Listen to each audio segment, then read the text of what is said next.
Thank you so much for joining us online today. We so appreciate you checking out this message. We hope you enjoy it and are inspired to live more and more like Jesus Christ by His grace. If you would like to support the ministries of Rancho, you can do so at rancho.tv/giving. Set up a giving profile and a reoccurring gift. We'd sure appreciate that. Enjoy. So Elaine, we are starting, we're continuing our series today, and today we're going to be talking about, do we feel connected? Yes. And when I got asked to do this topic, obviously you've been up here, during the series, but it was a retreat, one of our marriage retreats. You talked about the power of connection. You talk about that a lot. And I just remember you talked about the power of small connections in your marriage and how powerful that is. And my wife and I still think about it because the one thing you talked about is how you connect when you leave and how you connect when you come home are so important. And we still think about that all the time. And so talk about that power of small connections. And let's start there. Yeah, so I think, when we think about connection, we usually think about the really big moments, right? Like the deep talks, the meaningful special times that you have, those just like really, ones that hit home. And those matter, but decades of research has actually shown that connection is actually built in the tiny, in the consistent, everyday moments that we have with one another. So the Gottman Institute, they're a leading research lab in relationships. They're up in Seattle. They call these moments bids for connection. So a bid for connection is any small attempt that you would make to really kind of say, hey, connect with me, notice me, be with me, right? And so it could be a look, a text, it could be a question, it could be like, oh my gosh, Steve, check out those clouds in the sky, right? Yeah, which I hear a lot. Look at those clouds, look at those flowers, look at those trees, look at the... Yes. I do that to my husband. And those are important, right? And I don't always pay attention to those, but I will from now on. Yes, because it's connection isn't built in one big moment. It's actually built in the thousands of small moments when a person says, here I am, right? And you are able to respond with, I see you, I hear you, I'm with you. So when you respond to those bids, it's like saying, I'm with you, Colleen. Yeah, so that's key in a marriage. Right. So how important are these small connections in your marriage? Right. So honestly, in marriage, it really kind of shows up in very ordinary, unglamorous ways. Like look at the clouds. Yeah. But yes, but it's also like how you greet each other, how you say goodbye. Like, hey, I'm headed to the office, right? It's when you make eye contact. It's, do I sit near you? Do I grab your hand? Right? It's those moments that I bid from you. So strong marriages aren't necessarily built on these like big romantic gestures, although they're important. Valentine's Day. Valentine's Day is coming. Is it next week? Yes. So those are important too. Siri, make a note. Right? I'm just going to make sure I have all your backs out there. We do want the big gestures too, but strength in marriage is really built by consistently turning toward each other. Because I kind of talked about this last week. All of us, we have that underlying question for our spouse. Are you there for me? Do you care? Like, do I matter? Can I count on you to be in my corner? So when we do that, when we make a bid and then we respond to that bid, we are quietly saying, yes, I'm here. So when couples feel distant, it's not so much that one big blow up you have, it's more about many missed small moments that really make a bigger difference. The big blow up is probably because of the missed small moments. Exactly. Yeah. Now, it's not just in your marriage. Like, what about outside? We got kids, we have coworkers, we have friends, we have students that we go to school with. So how does this small moments of connection work there? Bids for connection are happening in our smaller relationships too. So, relationships can fade, not necessarily if a person, it's not so much when you feel people aren't caring, it's when the bids stop happening, right? And so with our kids, we get a lot of bids, right? It's like, Mom, Dad, look at me, see me. Yeah. Give me money. Give me money. My tires need, something, right? Yeah. I got The that. older they get. Yeah. I got that bid recently. That's going to be an expensive bid. But what kids are really asking is, am I important to you? So, of course, you can't drop everything at all times for your children, but we want to acknowledge these bids, right? That they're trying to connect with us. Now, with your friends and your family, it's more like remembering details, like how's that, hard thing that you're going through, checking in on people, following up, making time for them, even if it's just little moments of time. At work, it might be as simple as knowing your coworker's name or like their spouse's name, and checking in, or maybe letting them know when they've done a really good job at work. So this isn't about being super relational. It isn't about being all things to all people. It's about just being a little more intentional in those small things. They pack a big punch. Yeah, and so you talk a lot about how the statistics and the research shows that connection is a deep human need. Yes. Tell us about that. Yeah, like why do we want to connect in the first place, right? So we are just biologically wired for connection. It's how God created us, and it's his plan for us, right? Like we know in Genesis, God looked at Adam and said, it is not good for man to be alone. So there's a lot of research. They did some studies with orphanages, these early case studies where these orphans sadly had shelter and they had food, but they didn't have human touch. And as a result, they saw these babies, these infants, not thriving. And some of them didn't sadly even survive. So what we learned early in those 1940s was that, oh my goodness, infants really need more than just food and nutrition. They need presence. They need human touch. But later studies, in the last 20 years, really, they found that adults need this too, right? We are also wired for connection and attachment, community. And when we have that, when we have connections in our life, we have better physical health. We are less likely to have depression and anxiety. We have longer life expectancy. So from attachment scientists, we know that safe connections actually calm our nervous system. So it's not just a luxury. It is literally a core human need, right? And I always think about Christ, right? In those hardest moments in his life, Jesus didn't isolate. He didn't withdraw.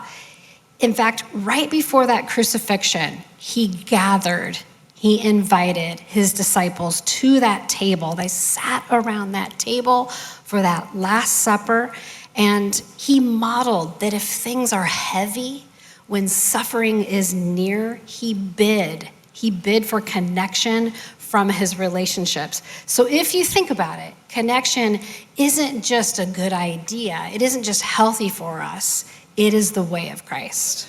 Thank you so much. Let's thank Elaine just for all that she brings. Appreciate it. So yeah, do we feel connected, right? So great things that my wife and I still kind of work on together. But I think what Elaine is trying to get us to think about is that connection isn't just a nice extra, right? It's something that we're wired for. And that's what she said. It's something that we're wired for. And when we lack it, we could feel anxious. We could feel lonely. We could feel defensive, right? We could feel unseen. And to be honest with you, this can cause us to not work on the real connections around us, but actually work on getting connected in other areas, right? We could become kind of clusters and we want to become part of our groups. And let me find this place where I feel connected. And it could also then cause us to even push away and maybe even experience more disconnection with those that are around us. I mean, would you say that we are living in a very polarized time, right? A lot of disconnect on a lot of different levels. The disconnect could be big, like politics. It can come down into religion, social disconnect, and disconnect within our families. So, there's a lot of different places that we disconnect. A lot of different places where we begin to have this us versus them mentality, right? And that we're creating this disconnection. I mean, okay, this is a little side note, but it's just kind of the reality we live in right now. We have a Super Bowl coming today, right? And there's 2 halftime shows, right? And there's 2, and this is causing a disconnect. It's causing a disconnect for Christian people that I know. Like us versus them. Which one? Are you us or are you them? And that's just the way that we're doing it. So here's the question we're just going to sit on. Like if connection is so essential, how can it grow? How does it grow? How can we at least become people that move towards connection? And not just being informed, not just fixing things, not correcting things, but really connecting. And here's the thing. I think one of the most powerful ways connection forms is when we realize we're not as different as we think. When we realize we're not as different as we think. I think disconnection and the polarization is just creating difference. You're different, you're that, us and them. But really the reality is we're not that different. And what I mean by that is at the root of it, we're all asking similar questions. We all have similar desires, and we all have similar needs. Even though our answer to those things might actually be different. So let's take a look at what we connect. How are we similar? How do we connect? What do we connect through? We connect through things like this: shared questions. Man, humans throughout all history have had shared questions. Things like this: does my life matter, right? We're all asking that. Does my life matter? Things like, am I doing this right? Is this the right direction? Should I go in that? Am I doing this thing called life correctly? Is there hope? I just talked with my 11th graders and my young adults last week about hope. Is there hope? And what is the hope for a better future for me, for my family, for the world around us? These are shared questions that all humans have. We also have shared desires. That's something else that we can connect through. We have shared desires. We all have desire to be loved.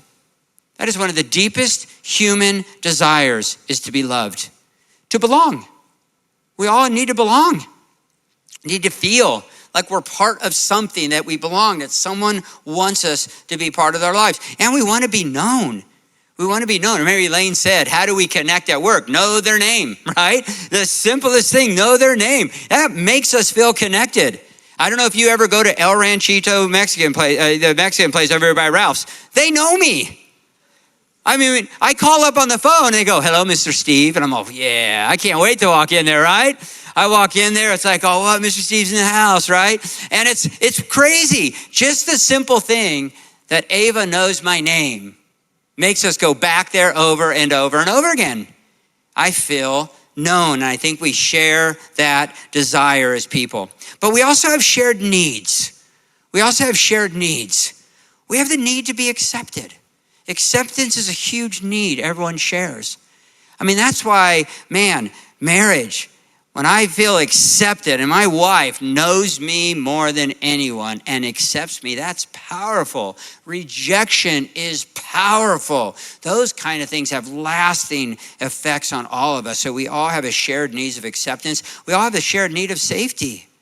Whatever that looks like, financial, physical, relational, emotional. I mean, this is something that we are. Am I safe? Can I express? All those kind of things are shared needs we have. And meaning. We all have a shared need for meaning and purpose and value, right? So we share these same things, these same questions, these same desires, and these same needs. But here's the catch. We often land on different answers, right? We land on different answers of how those questions and desires and needs are answered. My wife and I both have the same need for things like purpose and acceptance, but we have different answers to those needs. And when we gather around answers first, if that's what we look at as answers first, we can find ourselves ending up disconnected. But when we recognize that we share these same questions, we share these same desires and needs, unity can be possible. Not always for sure, but it can be possible. Even with different answers, we can be unified around the question. So connection around shared questions creates unity, even when the answers are different. Okay, we're going to look at a lot of things here today and to consider some things. And what's fascinating for me, what's fascinating is that this kind of unity isn't just some nice idea. It's actually something Jesus prayed for. He prayed for this kind of connection. In John 17 is where we see his prayer. And in verse 23, he prays this: I in them and you in me. I mean, he is putting humanity in, like, as I'm in you, Father, they're in me, we're in each other. There's a connection here that's deeper than we could see. In God's eyes, there's a deeper connection. Then he says this: so that they may be brought to complete unity, then the world will know that you sent me and have loved them even as you have loved me. Now, I want you to think about the connection here. Jesus ties unity to love. He ties it to love. He doesn't tie, not agreement, not sameness, but connection that reflects the love of God. This connection in diversity and with people with different answers coming together, understanding that we have a similar question. And that's where Jesus becomes so compelling. When you watch him interact with the world around him, people around him, we're going to see that. When you read the Gospels, you'll realize that Jesus didn't necessarily start the conversation by pointing out how wrong your answer is. He actually started by engaging with the question that's under the answer, the deeper thing, the question. Because Jesus understood that behind every belief, every behavior, and every posture, right, there is a deeper question someone's trying to answer. And that question is what we're all asking. Because I just want to tell you, I feel so strongly about this. This has been something on my heart and mind for a long time. So when I was given the opportunity to kind of just get us thinking about this, I hope it just gets you to think a little, right? And those questions, man, are the same ones. Because these questions are the same ones we're asking. So when we learn to see the question underneath the answer, when we focus on the question that's under the answer, it changes the way we relate. I truly believe it does. And it opens the door for real connection, not based on a connection that's just on the answers, but we begin to be people that can connect on the questions and realizing we're all asking the same ones. Okay, I'm going to give you a simple example that popped into my head yesterday, okay? Some of you might say your happy place is the beach. Some of you might say your happy place is the mountains. Any mountain people here? Your happy place is the mountain? Weird people. Anyone the beach? Beach, okay, yeah. You mountain people kind of think the beach is full of sand and salt, and you mountain people, man, it's just cold and there's bears and things like that. You mountain people think the beach is sharks. I'm not going in that water, right? I mean, we have different kind of happy places. We're honest. Sometimes we could treat those different as going, really? I mean, I have people I know that don't like the beach. How in the world does that work, right? Or maybe you don't love the mountains. And we can't even get along. Like we talked about the football differences here, right? But what if, okay, and this is just a thought experiment, right? What if the disagreement isn't actually about mountains or beaches? What if underneath those answers is the same question? Questions like, where do I find peace? Questions like, where do I feel grounded? Or where can I breathe again? Do any of you have work going on, things get stressed, everything's closed in, and you just go, I just got to get up to the mountains for a day and breathe, fresh air? Any of you ever feel that way with the beach? I just got to get there. Oh man, and feel the salt air and the sand in between my toes, right? When we connect around the question instead of arguing about the answer, something can shift. And here's the interesting point, and I believe in this. Now the connection itself becomes this third place. Because it's not actually the mountains and it's not actually the beach, but it's the space where two people realize, oh, you're looking for peace. And you find it there, and I find it here. And sometimes, that shared understanding becomes a place where we connect. Because we experience the answer together to our deepest need. And I realize your answer isn't necessarily my answer. This is how Jesus related to people. That's how I see it. Yet he didn't argue about the surface answers, right? He literally, I thought, he connected with people based on their deeper questions and desires and needs. Like that's where he connected with them. Jesus met people where they were. He met them where they were, not where they should have been and not where others expected them to be, but right in the middle of their lives, he connected with them and he listened to their questions, okay? So let's take a look at just a couple of the people that Jesus interacted with. One of them is like the Samaritan woman at the well. You know, this in John chapter 4 is the Samaritan woman at the well. Samaritans were outcast. They were not connected. Jews and Samaritans were very disconnected. And she was a woman and Jesus was a man, another thing, and a rabbi, another thing. So in the middle of the day, around noon, Jesus goes to this well and there's a Samaritan woman. He asks her, hey, can you get me some water? She even says, why you, a Jewish rabbi man, is talking to a Samaritan woman? This is not what happens. This is not what happens. And he begins to ask her questions. Questions about her worth begin to come up. She's had 5 husbands, and the man that she's with now is not her husband.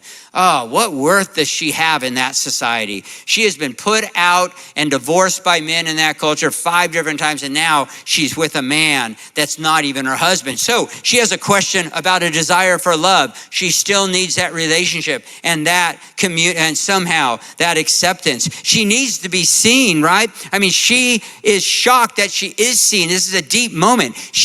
Most people think that she comes in noontime because she's not even accepted in her own people and with her own culture based on her husband and her life experiences and decisions. So she doesn't come in the morning with the rest of the ladies. She comes in the middle of the day.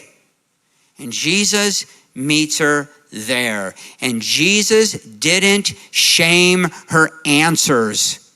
He acknowledges her thirst for these things, her thirst for meaning and worth and love and to be seen. He acknowledges these things and he redirects it. And in John chapter 4, verse 13, Jesus says, everyone who drinks this water will be thirsty again. But whoever drinks the water I give them will never thirst. And she's like, oh, I want that water. And begins a journey together. So much so that she ends up running back to the city and going, guys, I think this is the dude. And the whole city comes out to him, right? In other words, Jesus is saying, you're not wrong for wanting life and worth and peace and love. You're not wrong for wanting to be known, that basic human desires, those questions, those desires, those needs. You're just looking for it in places that can't carry the weight of those things. And he comes and he touches her and he helps her feel known. He helps her feel heard and cared for. And he just comes right to where she is. It's such a cool story. There's another guy that he runs into. What about Zacchaeus? You know the wee little man? Zacchaeus. So Zacchaeus in Luke chapter 19 is another situation. Zacchaeus is a tax collector. And in that society, the tax collector was probably a Jewish man working for the Roman government to rip off the Jews. That was their job. They were not treated well. They were not looked upon very nicely. They were rejected, but also very powerful. Okay? So that's kind of the tax collector at that time. It's not like how much we love our tax collectors now. It was a more difficult time, right? More difficult time. But his answer to life was money and power. Like he had money, he had power, but underneath was a desire. He still had questions, desires, and needs to belong, to find purpose. And so he hears of Jesus coming, and he goes to where Jesus is coming down the road. He crawls up into a tree. He's not part of the crowd, to look and just to see Jesus pass by. Here is a rich, powerful tax collector that has questions, needs, and desires. Do any of you guys watch The Chosen? So Matthew is an awesome character in The Chosen, isn't he? He's the tax collector. And if you've watched The Chosen, he is rejected by his dad. He's rejected by his society. He lives in the biggest house, wears the nicest clothes. But anywhere he goes, he has to have bodyguards around him, right? Because people want to kill him. They do not like this guy. He even disgraced his own family. So you see, I love how they depict in The Chosen, the tax collector. That's Zacchaeus' life. Zacchaeus. And so when Jesus sees him in the tree, he doesn't lecture him. What does he do? What does he do? Well, in Luke chapter 19, verse 5, he says this, Zacchaeus, come down immediately. I must stay at your house. Oh, that seems like big deal. But look how the people respond to Jesus. And all the people saw this and began to mutter, he's gone to be a guest of sinners? You don't do that. Your reputation is at stake. Who you're connected with at stake. Oh man, Jesus just said, let's eat together. And he risks his reputation because he saw the question under Zacchaeus' answer. He saw the question that Zacchaeus asked. Not just the answer of power and wealth. And that connection transformed Zacchaeus' life. What if connection is breaking down today? It's not really because we disagree, but it's just we just focus on the answers too quickly. And we divide over the answers too quickly. Jesus showed us that people open up and connect when they feel safe, when they feel seen, and when they feel heard. And he did that, even at the expense of his reputation. Like he did that. He saw them, he heard them, he cared for them, touched them right where they were. Knew the underlying questions that they were trying to answer. And you know, the reality about that is that this kind of connection can really takes humility. It takes humility. It takes humility maybe in you, maybe in the other person, probably in both. And I want you to think about your own home, with your own family, with your spouse. I want you to think about your family, your community, your work, fellow students. I mean, however far you have to take this, right? I think the similar, what we see in that smallest scale in our home blows up in the bigger scale of our society and culture, right? But it takes humility, probably from all sides. Because when we're talking about connecting, it's not about winning or being right. It's about being willing to enter into another person's life and connect with the common questions, needs, and desires. And Paul, I think, captures this. Paul writes what I think is just one of the most intense books in the New Testament, which is the book of Romans. And if you know about the book of Romans, man, this is written after Rome has established a church and the Jewish people come back into that church, and now you have Roman hedonistic leaders and Jewish legalistic leaders trying to come together to do church together. And you're talking about years and years and years of disconnect and separation between these two people. In the book of Romans is Paul trying to bring these completely diverse and disconnected people together in one church. And in Romans 12, verse 16, he says this: live in harmony with one another. And can you just imagine? Live in harmony. Can you imagine the Roman hedonistic like guy going, whoo, with those Jewish legalistic people? And then you have the Jewish legalistic people, really? With that Roman people? I mean, live in harmony with one another. Do not be proud. Pride creates disconnection. Humility creates connection. But be willing to associate with people of low position. I wonder, can you see the Romans going like, oh, you're talking about the Jews. They're the low position. And the Jews going like, oh, the Romans, they're in low position, right? It's like they're just looking at each other going, it's them. It's that person. Oh, be willing to associate. Do not be conceited, right? I mean, this takes connection, takes humility, and that's not easy. I want to be right. And what we're talking about here is thinking a little humbly. So that's the relational soil, right? Humility is the relational soil where connection actually grows. So let's take a look at a couple steps as we end our time together towards connection. Practical ways that I hope we can relate and understand together, maybe build some connection, and, hope that you can apply these things in some different areas of your life. I had some people come up after like, this is not easy. I get it. Number one, start with shared humanity, not conclusions. We are image bearers of God. We have a shared humanity with similar questions, desires, and needs. Start there. Don't start with conclusions. Don't start with, as soon as you hear one answer, you conclude that person's bump, bump, bump, bump, bump, bump. I know that. They're that. No, you're human in the image of God with similar questions, desires, and answers. Galatians 6:2 says, carry each other's burdens. In this way, you will fulfill the law of Christ. Guys, is life not burdensome? It's pretty burdensome, isn't it? There's a lot to carry with these questions we have, with these desires and needs we're trying to get fulfilled. It's heavy. And thinking I'm fulfilling it, I'm getting this need to, and someone's going, that's wrong way to do it. Mine's the right way to do it. It is heavy.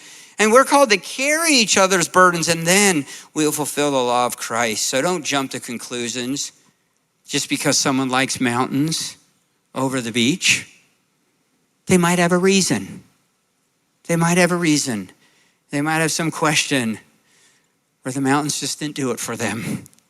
And then you can come to more common ground. Number two, ask better questions before giving answers. Ask better questions. Proverbs 20 verse 5 says this: the purposes of a person's heart are deep waters. Don't think you figure it out on the surface. Don't look at the answer you get right away and just go, I know you, I know what you're about, and I don't want to be connected to you, right? It's like, ask deeper questions. Ask questions not to trap someone, but to understand someone. There's a difference in that, right? Any of you great trapping question people? No? Oh, are you? I know a lawyer over there. He's super good at trapping people, right, in questions. Are you saying? Oh, that's a great opening question, right?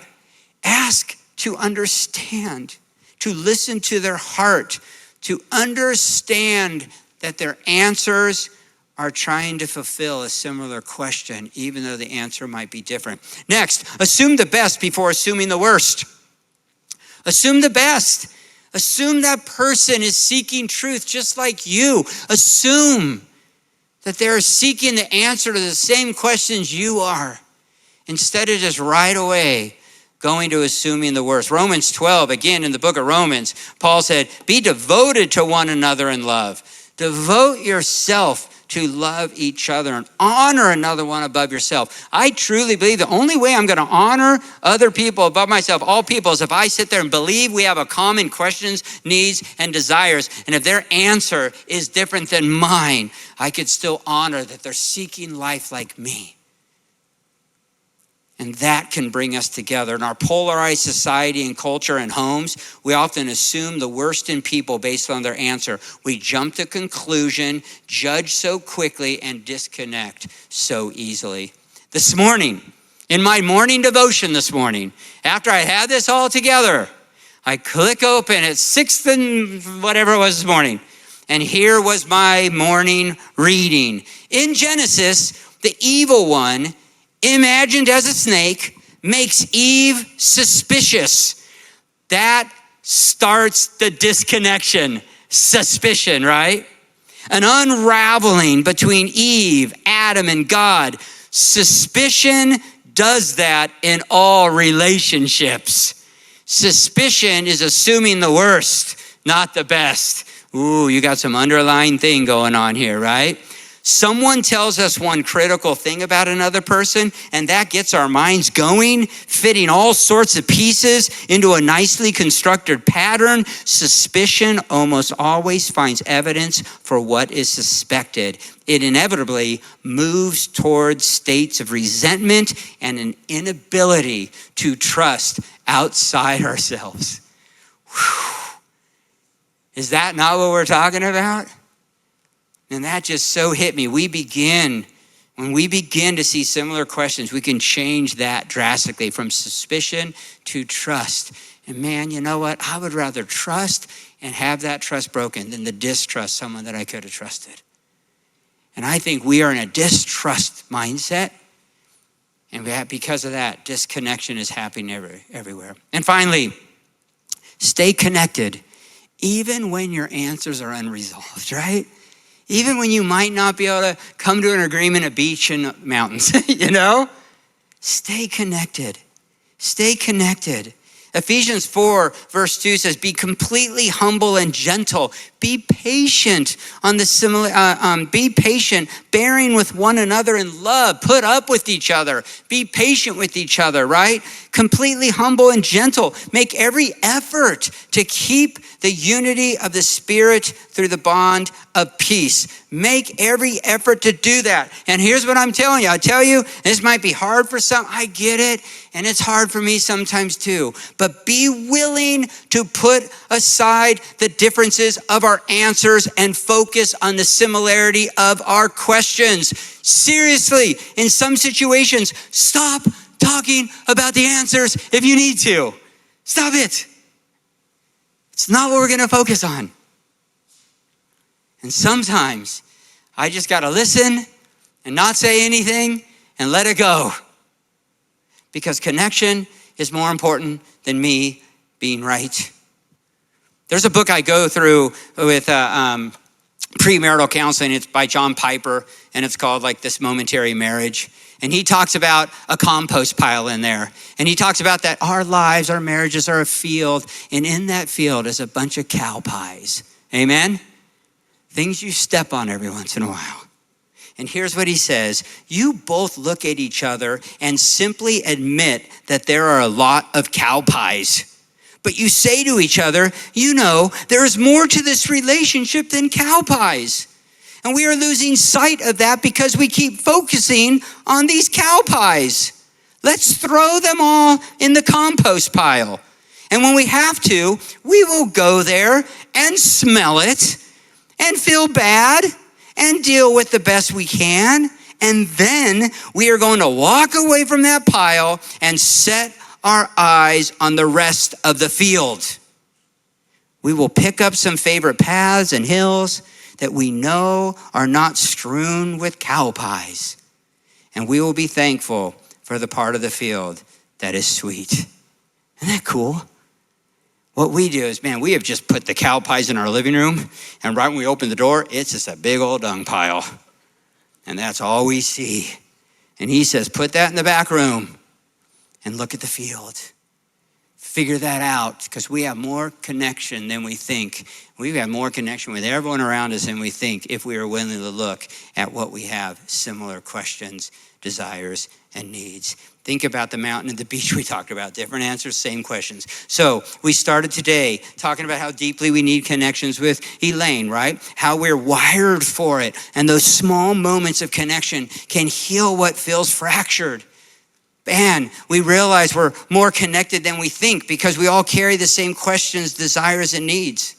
And then Jesus lived this out. He didn't lead with questions. He led with answers. He leaned into people's questions. He made space. He stayed connected where they were. So here's what I want to end us with. What if this week,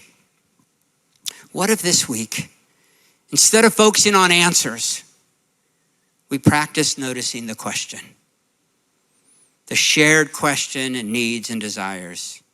What if we chose connection? Because when people feel safe and seen and heard, I think something holy happens. That's where unity grows. That's where love is seen. That's where Jesus still meets people. Let's step into those spaces. Let's stay connected.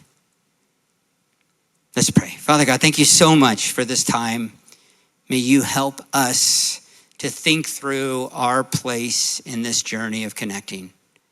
May we see the common human reality of being image bearers of God with similar questions, similar needs, similar desires. May we begin to find connection with those similarities, those common questions we all have and are fighting to try to figure out.